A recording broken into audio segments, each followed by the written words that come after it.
నమస్కారం అండి. నా పేరు శరత్ బాబు. ఖమ్మం జిల్లా నుంచి ఎస్జిపిఐటి సంఘం తరపున మేము ఇక్కడ పెన్షన్లకు సంఘీభావం తెలపడం కోసం వచ్చాము.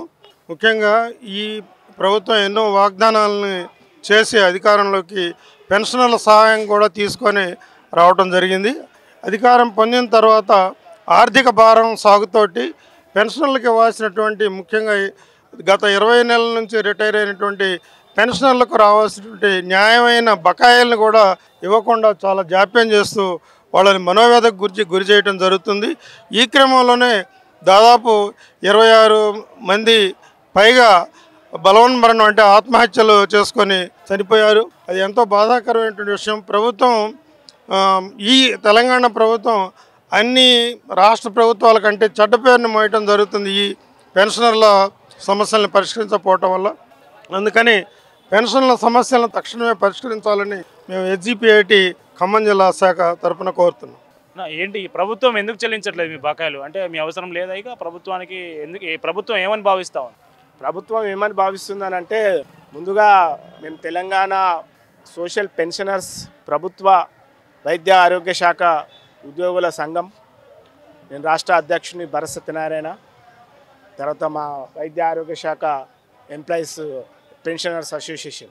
ముఖ్యంగా ఏంటంటే, ప్రభుత్వం అసలు ఉద్యోగాలు చేయించుకున్నప్పుడే ప్రభుత్వం లోపల భాగస్వాములమైనము. రిటైర్మెంట్ అయిన తర్వాత మమ్మల్ని భాగస్వాములముగా గుర్తించట్లేదు. మేము ముఖ్యంగా ప్రభుత్వానికి కోరేది ఒకటే, ప్రజల లోపల మీరు ఇస్తున్నటువంటి సంక్షేమాలు ఏ విధంగా ఇస్తున్నారో మేము రిటైర్డ్ అయిన తర్వాత ప్రజల లోపల కలిసిపోయినాం. అదేవిధంగా రిటైర్డ్ అయిన ఉద్యోగులకు రావాల్సినటువంటి బెనిఫిట్స్ ఏవైతే ఉన్నాయో అదే సంక్షేమ విధంగా మాకు చెల్లించాలని వాళ్ళకి విజ్ఞప్తి చేస్తున్నాం. నువ్వు ఇప్పుడు సంక్షేమ పథకాలు ఏవి ఆపాలని అంటున్నావు, మాకు కూడా ఒక సంక్షేమ పథకం మనమే ఒక పేరు పెట్టేసి రిటైర్డ్ అయిన ఉద్యోగుల సంక్షేమ నిధి అని పెట్టి ఆ నిధి నుంచి మాకు అందరికీ నెల నెల రిటైర్డ్ అవుతున్నటువంటి వాటిని మాకు రావాల్సినటువంటి వాటిని ఇవ్వాలి. మాకు రావాల్సిన ముఖ్యం ఏంటంటే, మేము జమ చేసుకున్నటువంటి జీపీఎఫ్, తర్వాత కమ్యూటేషన్, తర్వాత ఎన్కాష్మెంట్, లీవ్ ఎన్కాష్మెంట్ ఒకటి, తర్వాత ఎన్యుమరేషన్, తర్వాత ఇవే ఇవ్వమంటున్నాం. అవి వచ్చేటివన్నీ మేము ఇంకోటి ఉద్యోగం మొదలెక్కినప్పటి నుంచి మాకు రిటైర్డ్ అయితే ఇన్ని పైసలు వస్తాయి కదా అని అంచనాలు వేసుకొని ఊహలకు ఉంచుకొని బిడ్డ పెళ్ళిళ్ళు, కొడుకుల పెళ్ళిళ్ళకు, లేకపోతే ఇల్లు కట్టుకోవడము, ఇవి చేయడానికి ఉపయోగపడతాయనే ఉద్దేశంతో ప్రణాళికలు తయారు చేసుకొని మేము ముందడుగు వేస్తున్నాం.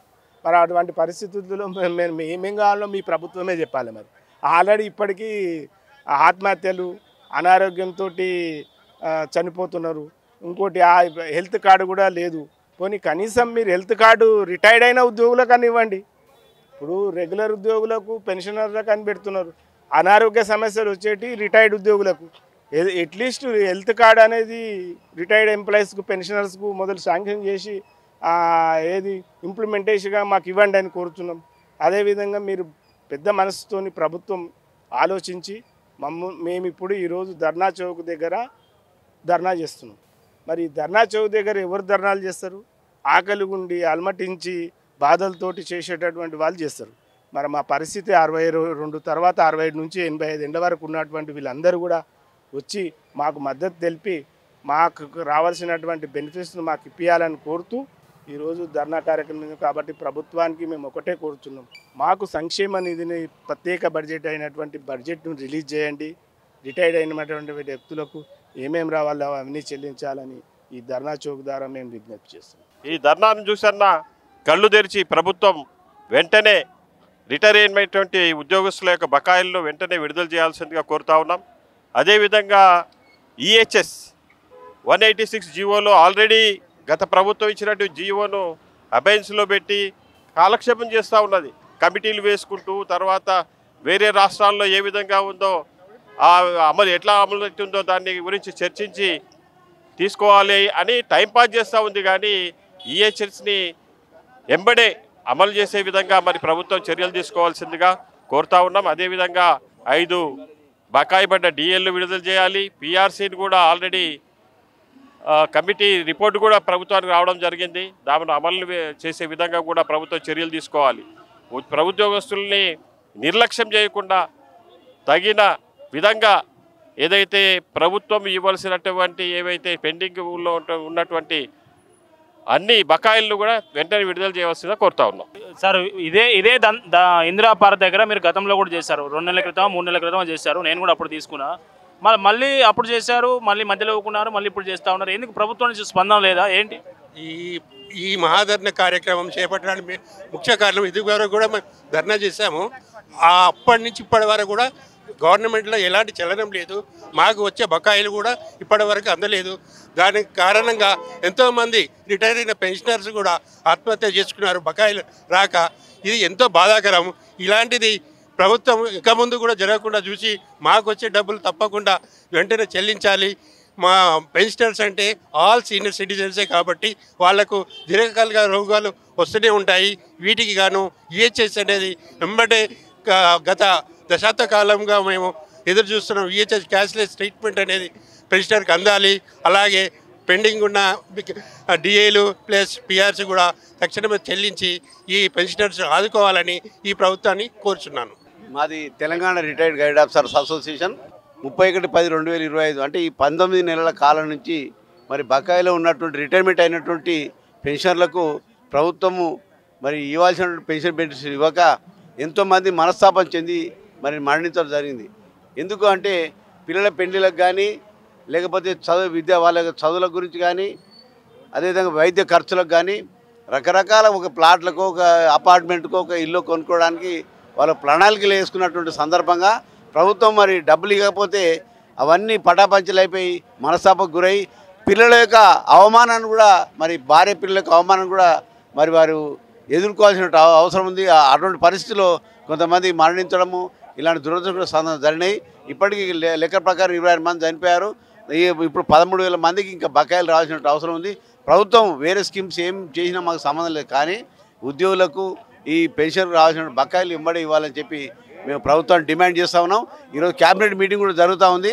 ఈ క్యాబినెట్ మీటింగ్లో సత్వరమే నిర్ణయం తీసుకొని మరి పెన్షన్లకు ఉన్నటువంటి బకాయిలు, తర్వాత ఎంప్లాయీస్ హెల్త్ స్కీమ్ అనేది చాలా గత దశాబ్దాల కాలం నుంచి కూడా చాలా గాఢంగా జరుగుతూ ఉంది. ఎందుకంటే ఎంతోమంది లక్షలాది రూపాయలు పెట్టక ఉన్నటువంటి రోగాలను జబ్బులను న్యాయం చేసుకోవడానికి మరి వాళ్ళకు డబ్బులు లేక ఎంతోమంది చనిపోతూ ఉన్నారు. ప్రభుత్వం మేము వాటా ఇస్తాం, ప్రభుత్వం కూడా వాటా తీసుకొని పెన్షన్ మనం చెల్లించే డబ్బుతోటి ప్రభుత్వం మరి ఎంప్లాయీస్ హెల్త్ స్కీమ్ పకడ్బందీగా ఇన్సూరెన్స్ ద్వారానా లేకపోతే ఎంప్లాయీస్ హెల్త్ ట్రస్ట్ ద్వారానా ఏదో విధంగా ప్రభుత్వం మాత్రం ఇమ్మీడియట్ ఎంప్లాయీస్ హెల్త్ స్కీమ్ను ప్రకటించాలి. అదే పెండింగ్లో ఉన్నట్టు పిఆర్సీని ప్రకటించాలి. ఇప్పటివరకు రాష్ట్ర కేంద్రంలో అంటే భారతదేశంలో ఎక్కడ కూడా పెండింగ్ లేనటువంటి 5 డిఏలు ఇక్కడ మరి పెండింగ్ ఉండడం చాలా దురదృష్టకరం. ఇమ్మీడియట్గా ప్రభుత్వం తగిన బడ్జెట్ కేటాయించి 5 డిఏలను ఎంబడే ప్రకటించాలని చెప్పి సందర్భంగా మేము డిమాండ్ చేస్తూ ఉన్నాం. ఈరోజు ప్రభుత్వ పెన్షనర్లు మరి ఒకసారి రోడ్డు మీద పడవలసి వచ్చింది.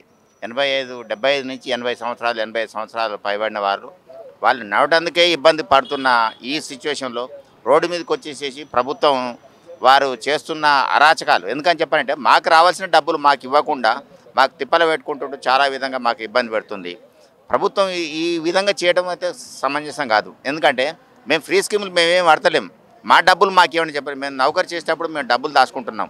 ఫ్యూచర్లో మేము రిటైర్డ్ అయిన తర్వాత మా పిల్లలకు ఇల్లు కొనుక్కోవడం లేకుండా వాళ్ళ పెళ్ళిళ్ళు చేయడం ఏదైనా అప్పులు తీసుకుంటే అప్పులు తీరడం అని ఉద్దేశంతో మేము చేస్తున్న పరిస్థితి. అటువంటిప్పుడు మేము దాచుకున్న డబ్బులు మాకు ఇవ్వకుండా మా డబ్బులను తీసుకుపోయేసేసి ఇతరులకు ఇచ్చుకుంటూ వాళ్ళు ఫ్రీ స్కీమ్లు ఇచ్చుకుంటూ మమ్మల్ని ఇబ్బంది పెడుతుంది. ఇది కరెక్ట్ కాదు. ఎందుకని చెప్పంటే ఈ ప్రభుత్వం ఇట్లా చేయడం వల్ల ఏంటంటే రాష్ట్రం కూడా దివాళా తీసే పరిస్థితికి వచ్చేసింది. ఇప్పటికే వారే ముఖ్యమంత్రి రేవంత్ రెడ్డి గారు చెప్పారు, మమ్మల్ని ఒక దొంగ లెక్క చూస్తున్నా చెప్పని చెప్పులు కూడా ఎత్తుకపోతారు, ఢిల్లీ పోతే మమ్మల్ని దగ్గర రాసలేరని చెప్పని అంటున్నారు. అది కరెక్ట్ కాదు. ఎందుకని చెప్పంటే ప్రతి సంవత్సరము మనకు ఒక 10,000 రూపాయలు మనకు ఇంటికి బడ్జెట్ ప్రతి నెల వస్తుందని చెప్పంటే మనకి ఇంటి ఖర్చులు ఎన్ని అవుతాయి అవి చూసుకుంటాం. ఒక 5,000 రూపాయలు ఖర్చు అవుతుందని చెప్పంటే మిగిలిన 5,000కు మనం ఏం చేయాలి, ఎవరికి ఇవ్వాలని చెప్పనేది ఉంటుంది. ఆ మాత్రం ఆలోచన లేకుండా ప్రభుత్వం ఇష్టం వచ్చినట్టు వచ్చిన డబ్బులు మొత్తం తీసుకుపోసేసి మొత్తం బూడిదలు పోస్తుంది. అది ఆ బూడిద పోయడం వల్ల దానివల్ల ఉపయోగం లేదు. అందరికీ ఉచితంగా మేము అడిగేది ఏంటంటే అందరికీ ఉచితంగా విద్య వైద్యం ఆ 2 ఇవ్వాలని చెప్పంటున్నాం. ఫ్రీ స్కీమ్లు ఏం అవసరం లేదు. చీరలని చెప్పని లేకుంటే ఇవన్నీ అవన్నీ షాది ముబారకు 1 తులం బంగారం ఇస్తాము. ఏందండి ఇది నాకు అర్థం కాకుంటే 1 తులం బంగారం అంటే ఏం కావాలి? 1,30,000 రూపాయలు ఉంది, ఎక్కడికి వెళ్ళి ఇస్తావు? మీ పార్టీ ఫండ్కి వెళ్ళి అని ఇస్తున్నావా? మేము ట్యాక్స్ కట్టిన డబ్బులు కొలి తీసుకుపోయి ఇచ్చే హక్కు మీకు ఎవరు ఇచ్చారు? మీ పార్టీ ఫండ్కి వెళ్ళి ఇస్తే ఇవ్వండి మీరు, మేము వద్దనం మేము. కానీ ఇట్లా ఉచితంగా అనవసరంగా ఒకరికి ఒక 2,000 అంటే ఒక 4,000 అంటాడు, 5,000 అంటాడు, 6,000 అంటాడు. ఎవరు సొమ్ము తీసుకుపోయిస్తున్నారు మీరు? అప్పులు తీసుకొచ్చేసేసి దేశాన్ని మొత్తం సర్వనాశనం చేసి పడేస్తున్నారు. కాబట్టి ప్రభుత్వం కూడా దీని గురించి ఆలోచన చేసి ఫ్రీ స్కీములు మొత్తం కంప్లీట్గా బంద్ చేసేయండి. మీరు ఇవ్వాల్సింది 2, విద్యా వైద్యం 2 ఇచ్చేసేస్తే అందరూ బాగుపడతారు, అందరూ డెవలప్ అవుతారు. అదేవిధంగా మాకు రావాల్సిన డబ్బులు కూడా ఈ సంవత్సరం 2024 రిటైర్డ్ అయిన వాళ్ళు సుమారు 26 మంది చనిపోయారు. ఎంత దారుణం చెప్పండి. ఆయన 35-36 సంవత్సరాలైనా నౌకరీ చేసి అతని డబ్బులు రాకపోవడం వల్ల, పిల్లల పెళ్లిళ్ళు చేయలేకపోవడం వల్ల రకరకాల బాధలతోటి అతను చనిపోతున్నారు. ప్రభుత్వానికి ఇట్లా పెన్షనర్ల వసూలు కొట్టుకోదా? దీనివల్ల ప్రభుత్వం డెవలప్ అవుతుందా చెప్పండి? ఆలోచించాలి. పెన్షనర్లను, పెద్ద మనుషులను వాళ్ళని ఎప్పుడైనా కానీ వాళ్ళ ఆశీర్వాదం తీసుకునేటట్టు ఉండాలి. కానీ వాళ్ళకు ఉసురు కొట్టుకొని ఇట్లా ఇబ్బంది పెట్టడం సమంజసం కాదని చెప్పుకుంటూ ప్రభుత్వం ఇప్పటికైనా కన్ను తెరిచేసి ఈరోజు ఏదో క్యాబినెట్ ఉందని చెప్పానంటున్నాను. ఆ క్యాబినెట్లో మా పెన్షనర్ల గురించి మా డబ్బులు మాకు ఇచ్చే విధంగా ఏర్పాటు చేయాలని కోరుకుంటున్నాం. Thank you. నా పేరు రవీందర్, జేఏసీ అసోసియేట్ ప్రెసిడెంట్గా పనిచేస్తున్నాను. గౌరవనీయ ముఖ్యమంత్రి గారికి నా యొక్క ప్రత్యేక విజ్ఞప్తి, ఈ 5 డిఏలు కిస్తులు మనకి ఇవ్వవలసిన బాధ్యత ఈ రోజు వరకు, రేపు డిసెంబర్లో ఒకటి ఇస్తామంటున్నారు. ఈ లోపల మళ్ళీ జనవరిలో ఇంకో డిఏ వస్తుంది, మళ్ళీ 5 డిఏలు పెండింగ్ అవుతాయి. కాబట్టి 5 డిఏల వల్ల మీకు ఎటువంటి నష్టము ఉండదని నా ముఖ్యమంత్రి గారికి నేను వినపంగా చెప్పుకుంటున్నాను. ఎందుకంటే ఈ డిఏ ఇచ్చిన తర్వాత నాన్ ప్లాన్లో నువ్వు రీఎంబర్స్మెంట్ పెడితే కేంద్ర ప్రభుత్వం ఇస్తుంది, నీ జేబులోంచి నువ్వు ఇచ్చేది నయా పైస లేదు, కేంద్ర ప్రభుత్వమే భరిస్తుంది. నాన్ ప్లాన్లో నువ్వు రీసబ్మిట్ చేయాలి, రీసబ్మిట్ చేసి రీఎంబర్స్మెంట్లో ప్రతి డిఏ ఇస్తుంది. కాబట్టి 5 డిఏలు కనుక నువ్వు డిక్లేర్ చేసినట్లయితే మీకు నయా పైసా ఖర్చు అయ్యేది కాదు. ఇకపోతే నెక్స్ట్ ఈహెచ్ఎస్ వలన మేమే భాగస్వామ్యం అవుతున్నాం. మేము ఎంత అమౌంట్ ఇస్తున్నామో మిమ్మల్ని అంతే అడుగుతున్నాం. దీనివల్ల ఏంటంటే కొన్ని వేల మంది ఉద్యోగస్తులకి అనారోగ్య పాలవుతున్నారు.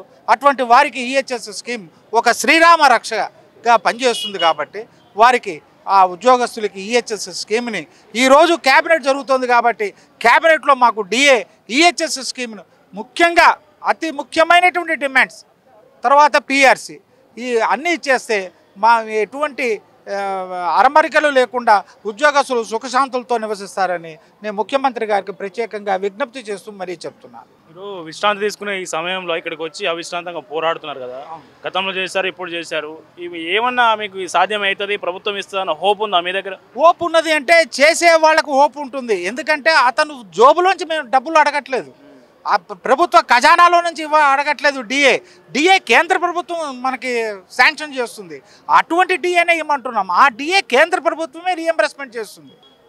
ఇన్నాళ్ళు ఇంతమంది ముఖ్యమంత్రులు ఇచ్చిన డిఏ వీళ్ళ జోబులోంచి మాకు రాష్ట్ర ప్రభుత్వ ఖజానాలోంచి మాకేమి ఇవ్వలేదు. పైగా మా ఖజానాలో మేము దాచుకున్నటువంటి జీపీఎఫ్ కానీ, ఏపీజీఎల్ఐ కానీ, మిగతా అమౌంట్ ఏదైతే ఉందో పెన్షనరీ బెనిఫిట్స్, అవన్నీ కూడా మేము దాచుకున్న డబ్బులే. మేము 1 ఇయర్ నుంచి పెండింగ్ పెట్టారు. దానివల్ల ఎంతో 26 మంది ఉద్యోగస్తులు, పెన్షనర్స్ ఈరోజు చనిపోయారు. మరి వాళ్ళ కుటుంబాలు ఎంత విలవిలలాడిపోతారు? ఆ బాధ్యత దానికి ఎవరు తీసుకోవాలి? అసోసియేషన్సా, ప్రభుత్వమా? కాబట్టి మానవతా దృక్పథంతో, సంఘీభావంతో మీరు ఇమ్మీడియట్గా మా ఉద్యోగస్తుల పక్షాన ఉండి నిలబడి ఈరోజు క్యాబినెట్లో శాంక్షన్ చేయవలసిందిగా నేను కోరుతున్నాను.